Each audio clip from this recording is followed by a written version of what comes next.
요한복음 11장에 보면 나사로가 죽었을 때에 예수님께서 그 나사로를 다시 살려주시는 내용이 나옵니다. 그 과정을 보면 좀 의아하게 생각되는 부분이 나옵니다. 나사로의 여동생 마르다와 마리아가 예수님께 사람을 급히 보냅니다. 예수님, 우리 오빠가 중병에 걸렸는데 이대로 있다가 죽을 것 같아요.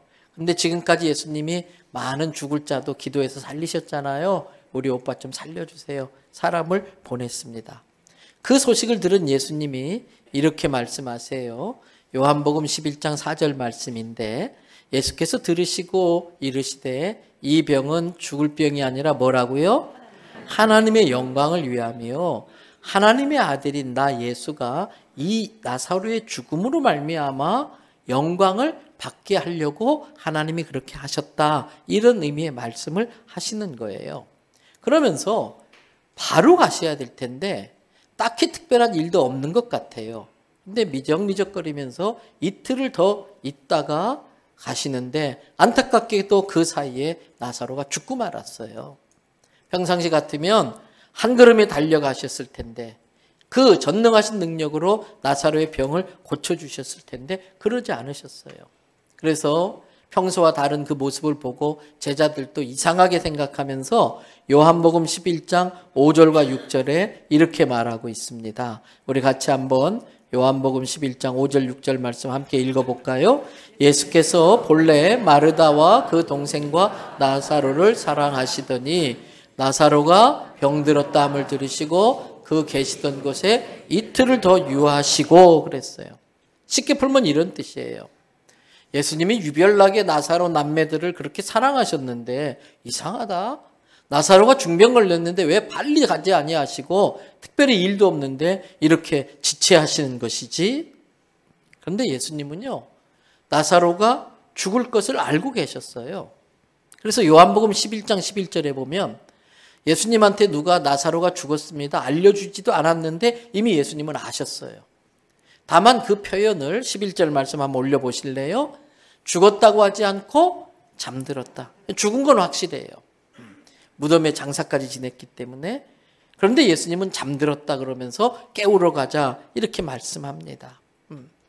여러분 가는 이미 소식 들은 지 듣고도 이틀이나 지체했고 가는데도 시간이 걸리고 이 뜨거운 중동 지방은 시신이 빨리 썩잖아요. 그러니까 급하게 장례식 치렀어요. 나흘이나 지난 거예요. 그제서 예수님이 오셨어요. 예수님이 오셨다는 소리를 듣고 그 동생 마르다가 예수님께 이렇게 말합니다. 요한복음 11장 21절이에요. 마르다가 예수께 여짜오되 예수님 왜 이제 오셨어요? 예수님이 빨리 안 오시고 이제 오셨어요. 예수님이 일찍 오셨다면 내 오라버니가 죽지 않았을 겁니다. 틀렸습니다. 이제 너무 늦었습니다. 그런 의미의 말이에요. 원망이 섞인 말이지요. 자기들이 기도한 대로 되지 않았다고, 자기들이 요청한 대로 안 해주셨다고 원망하잖아요. 여기서 우리가 깨달아야 할 것이 있습니다. 하나님의 시간과 나의 시간은 다릅니다. 예수님의 시간 계획표와 나의 시간 계획표는 다릅니다. 우리는 예수님이 당장 오셔야 할 것 같은데 예수님은 이틀을 더 머물다 오십니다. 우리는 우리의 기도가 당장 응답돼야 할 것 같은데 예수님은 당장 응답해 주시지 않습니다. 그런데 여러분 하나 아셔야 됩니다. 우리는 내가 기도한 대로 돼야 기도가 응답되었다라고 생각하는 경향들이 있습니다. 내가 기도한 대로 되어야 기도 응답된 줄로 압니다. 그런데 아닙니다. 파란불만 기도 응답이 아니고 때로는 빨간불도 노란불도 기도 응답입니다. 여러분 빨간불 무시하고 그냥 뛰어들면 어떻게 됩니까? 자동차 꽝 부딪히는 거예요. 나는 그 자동차를 보지 못해요. 하나님은 다 보고 계세요. 그래서 지금 건너가면 안 돼. 주님 나 바쁜데 빨리 파란불 바꿔주세요. 그래도 안 들어주세요. 안 들어준 것도 기도의 응답이라는 걸 깨달으시기 바랍니다. 또 A를 주세요. A를 안 주고 B를 주세요. 노란불이에요. 왜?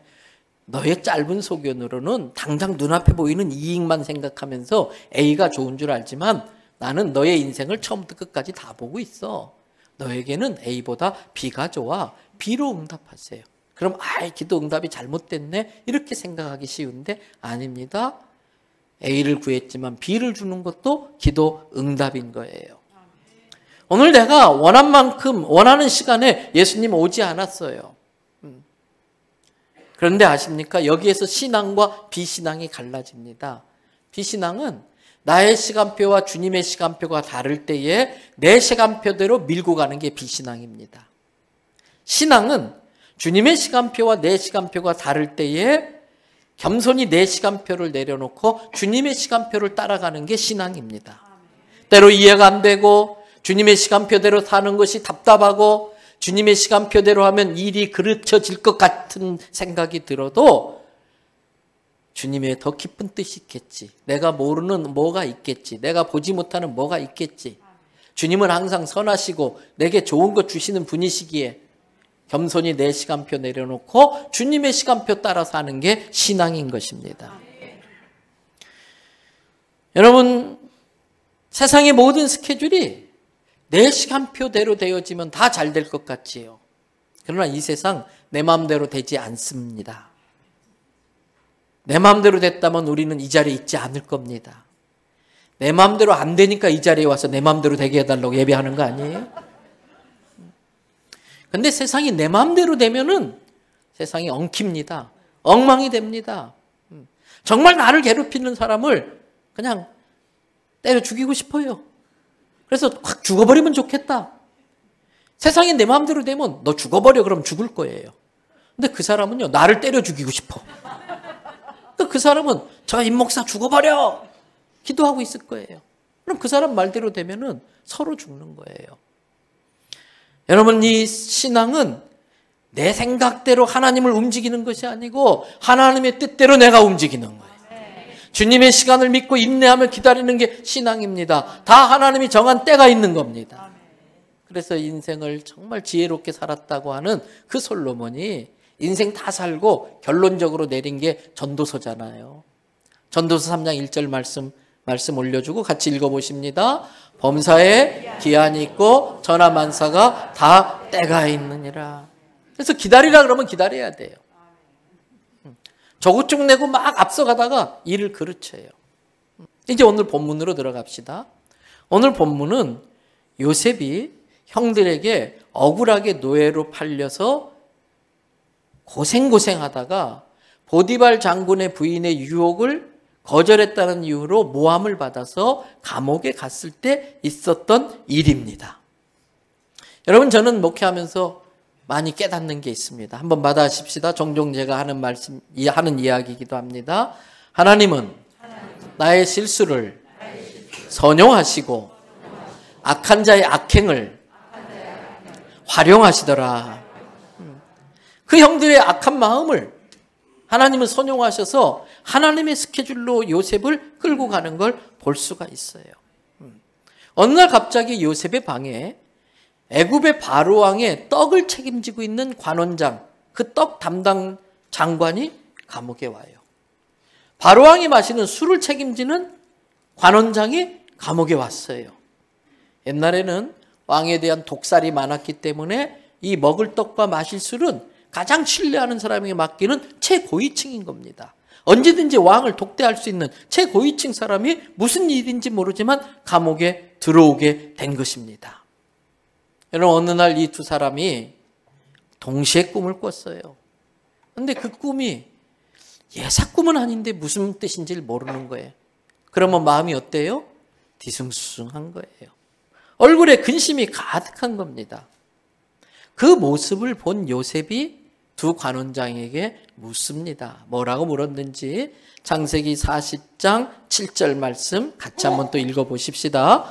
요셉이 그 주인의 집에 자기와 함께 갇힌 바로의 신하들에게 묻되 어찌하여 오늘 당신의 얼굴에 근심의 빛이 있나이까?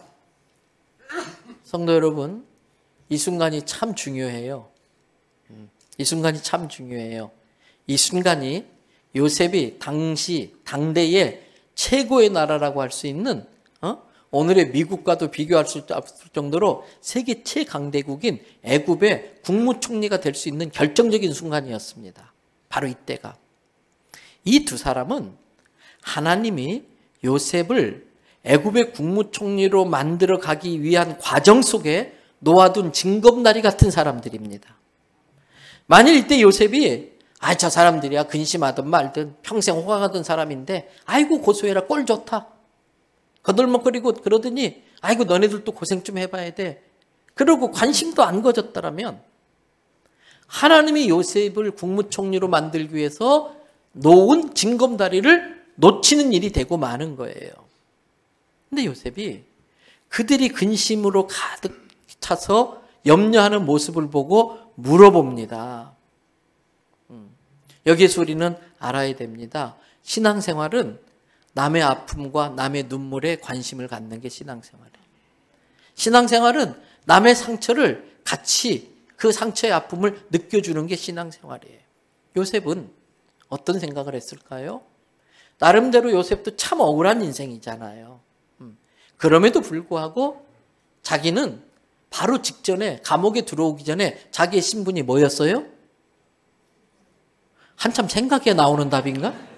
뭐였어요? 노예였잖아요. 노예로 있다가 감옥에 오니까 그럴저럴 견딜만 한 거예요.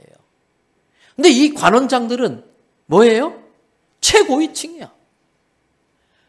호의호식하면서 잘 살다가 어느 날 갑자기 어떤 이유인지 가장 인생의 밑바닥으로 떨어진 거예요. 그때 요셉은 얼마나 힘들까. 나는 그나마 노예 생활하다 왔으니까 버틸만 하지만 저 사람들은 얼마나 어려울까. 이거를 긍휼이라고 그래요. 사람의 마음에 누군가를 불쌍히 여기는 긍휼히 여기는 마음이 없으면 하나님이 축복하지 않아요. 불쌍히 여길 줄 아는 마음이 그 안에 있어야 돼요. 안타까워하는 마음. 그래서 혹시라도 내가 좀 도와줄 수 있을까? 혹시라도 내가 저 사람들을 도울 수 있는 것이 있을까 싶어서 물어보는 겁니다. 무슨 일로 그렇게 힘들어 하십니까? 무슨 일로 그렇게 힘들어 하십니까? 그 두 관원이 잠자고 일어나서 얼굴에 근심이 가득해. 그늘이 있고 웃음이 없고 요셉이 참 안 됐다, 불쌍하다. 그래서 그 두 사람에게 관심을 표하자 지푸라기라도 잡는 심정으로 요셉에게 두 간원장이 이야기합니다. 창세기 40장 8절입니다. 그들이 요셉에게 이르되 우리가 꿈을 꾸었으나 이를 해석할 자가 없도다. 요셉이 그들에게 이르되 해석은 어디에 있다? 하나님께 있지 아니하나이까. 저한테 말씀해 보십시오. 저는 하나님 믿는 사람입니다. 제가 그 꿈 이야기를 가지고 하나님께 여쭙겠습니다. 그럼 반드시 하나님께서 그 꿈이 어떤 의미인지를 제게 알려주실 텐데 그때 전달해 드리겠습니다. 여러분, 요셉은 이들의 근심거리와 하나님을 연결시킵니다. 이것이 전도입니다. 이들의 근심거리와 이들의 문제와 하나님을 연결시킵니다. 쉽게 말하면 당신의 근심거리는 하나님만 해결해 줄 수 있습니다. 이게 전도예요. 사람들의 아픔과 상처에 관심을 갖고 그들의 아픔과 근심을 하나님과 연결시켜 주는 것. 근데 그 전에 전제되는 게 있었습니다. 그 두 관원의 눈에 요셉이 어떻게 보였을까? 저 젊은이는 무슨 사연이 있어서 저 젊은 나이에 이 감옥에 왔을까? 그런데 어떻게 저렇게 감사하며 살까? 어떻게 항상 웃으며 살까? 어떻게 항상 남을 섬기려고 할까? 요셉의 삶이 그들의 마음을 열게 한 거예요. 요셉의 삶이 그들의 신뢰를 얻게 하는 거예요. 그런 요셉이 자기들에게 관심을 보이자 믿고 속 이야기를 털어놨고 요셉은 그래서 그들의 문제가 뭔지를 알게 됐고 그걸 하나님과 연결시켜 줬어요. 이게 전도입니다. 나는 믿지 않는 일가 친척들에게 신뢰를 얻고 있는가? 나는 직장에서 믿지 않는 사람들에게 진정한 그리스도인으로 인정받고 있는가? 나는 내 문제에 함몰되어서 나만 아는 이기적인 사고에 사로잡혀 있는 건 아닌가? 나보다 더 힘든 사람, 나보다 더 어려운 사람, 그들에 대해서 안타까운 마음과 긍휼의 마음을 갖고 그들의 근심에 관심을 갖고 있는가? 그리고 나도 과거에 그랬지만 내가 예수님 만나서 모든 문제를 해결받은 그 경험을 가지고 그들의 문제와 하나님을, 예수님을 연결시켜 주려고 하고 있는가? 그렇게 하는 게 성도의 삶입니다. 두 사람의 이야기를 들은 요셉은 그 꿈 이야기를 하나님께서 주신 지혜로 풀어냅니다. 떡 맡은 관원장에게는 참 안타깝네요. 어쩌지요? 며칠 뒤에 사형을 당하실 것 같습니다. 어쩔 수 없지만 그래도 인생을 정리할 수 있는 시간이 주어진 것을 다행으로 생각하셔야 될 것 같습니다. 처음에는 힘들고 어려웠겠지만 그 사람은 유서를 쓸 수 있었고 또 자기의 재산을 정리할 수 있었고 자기의 삶을 잘 마무리할 수 있었을 거예요. 술 맡은 사람에게 이야기합니다. 참 다행이네요. 며칠 뒤에 당신은 원래의 자리로 복직될 겁니다. 그러면서 요셉은 그 사람에게 한 가지 부탁합니다. 내가 참 억울하게 여기에 와 있는데 우리 아버지가 나이가 점점 많아져 가시는데 내가 빨리 고향에 가서 아버지를 뵙고 싶습니다. 나가시면 바로왕에게 잘 저의 억울함을 이야기해 주시고 제가 풀려날 수 있도록 도와주세요. 그런데 오늘 본문 창세기 40장 23절을 보겠습니다. 같이 한 목소리로 읽어볼까요? 술 맡은 관원장이 요셉을 기억하지 못하고 그를 잊었더라. 이게 세상입니다. 이게 사람입니다. 사람 의지하면 실망합니다. 사람 기대면 배신감 느낍니다. 믿고 기댔는데 싹 피해버립니다. 자빠집니다. 때문에 사람은 신뢰의 대상이 못 됩니다. 나도 내 마음을 못 믿는데 어떻게 남을 믿고 그 사람을 신뢰합니까? 때문에 사람은 끝까지 사랑하고 끝까지 용서해야 될 존재이지 신뢰의 대상은 아니에요. 사랑과 용서의 대상이지 신뢰의 대상은 아닌 겁니다. 사람들은 어려울 때는 막 와서 도와달라고 하지만 문제가 해결되면 다 잊어버립니다. 언제 그랬냐 듯이 다 잊어버리고 자기 옛날의 삶으로 도로 취해버리고 맙니다. 사람들은 나를 잊습니다. 그런데 아십니까? 하나님은 나를 잊지 않으십니다. 다 나를 잊어도 하나님은 나를 잊지 않으십니다.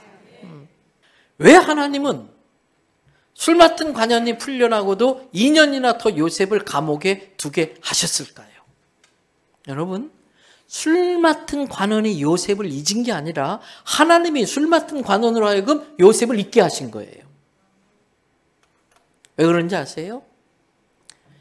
좋은 일이든 나쁜 일이든 내가 원하는 일이든 원치 않는 일이든 내 인생에 일어나는 모든 일들은 신앙의 관점에서 보면 결코 우연이 없습니다. 요셉이 재수 없어서 관원장이 기억 못한 게 아닙니다. 관원장이 은혜를 몰라서 기억 못한 게 아닙니다. 신앙의 관점에서 보면 하나님께서 기억 못하게 만드신 겁니다. 왜? 하나님의 시간표는 요셉이 감옥에 2년 더 있어야 했기 때문입니다.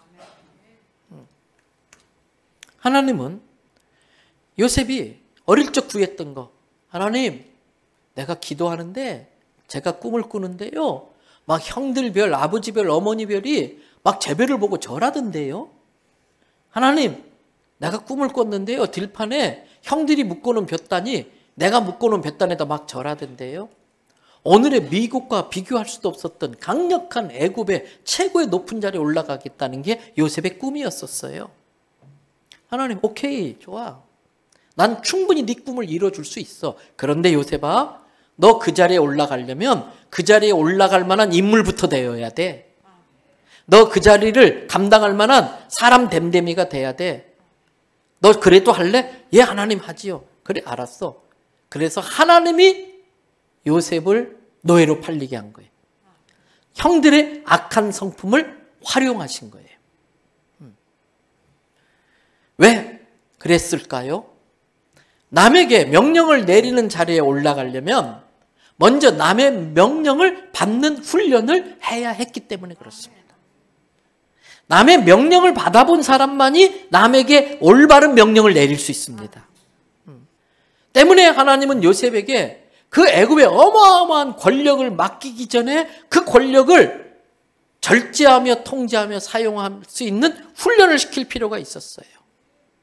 그래서 보디발 장군의 유혹에도 가장 절제하기 힘든 그 부분을 절제하는 훈련을 하게 했고, 또 감옥에 있으면 아무것도 내 마음대로 할 수 없어요. 나가고 싶어도 못 나가고 시간도 내 마음대로 쓸 수 없고, 그 감옥 생활을 통해서 자기를 절제하는 훈련을 통해 후에 그에게 권력이 주어졌을 때도 하나님의 뜻대로 그 권력을 절제하며 쓰게 하려고 그렇게 그 시간을 그에게 허락한 것입니다. 여러분, 우리의 믿음이 있습니다. 지금 내가 참 어려운 시간을 살고 있는가? 내가 참 힘든 시간을 보내고 있는가? 그것조차도 하나님의 스케줄입니다. 지금 내 시간은 하나님의 시간 안에 있다고 믿으시기 바랍니다. 내 느낌이 하나님이 나를 잊은 것 같은 게 느끼는 거지, 하나님은 나를 결코 잊지 않으세요. 하나님이 나를 놓은 것처럼 내가 느낄 뿐이지 하나님은 나를 결코 놓은 적이 없어요. 포기한 적이 없어요. 하나님은 요셉도 참 소중했어요. 그러나 또 다른 요셉이 있어요. 그래서 요셉 하나를 놓고 보면 바로 총리로 세울 수 있었겠지만, 전 우주 만물을 다스리시고 통치하신 하나님은 전 모든 우주의 인류의 역사와 같이 고려하면서 요셉의 인생을 다뤄야 하기 때문에, 또 다른 요셉도 하나님이 챙기셔야 되기 때문에 그 모든 게 합력해서 가장 적절할 때에 요셉을 애굽의 국무총리로 세워서 7년의 대기근에서 사람들을 구원하게 하신 것이지요. 또 우리가 왜 주님의 시간표를 따라야 될까? 우리가 주님을 믿고 주님의 시간표를 따르면 주님이 책임져 주시기 때문에 그래요.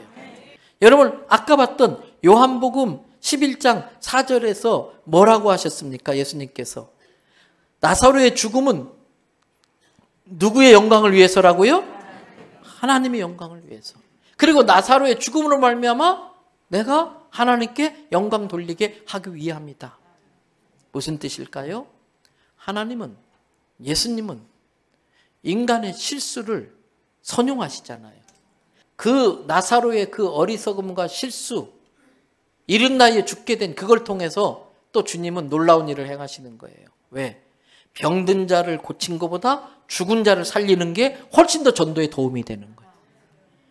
병든 자를 고친 것보다 죽은 자를 살리는 게 더 많은 사람들이 하나님을 확실히 믿을 수 있는 기회가 된 것이에요. 그래서 나사로의 실수를 예수님은 선용하셔요.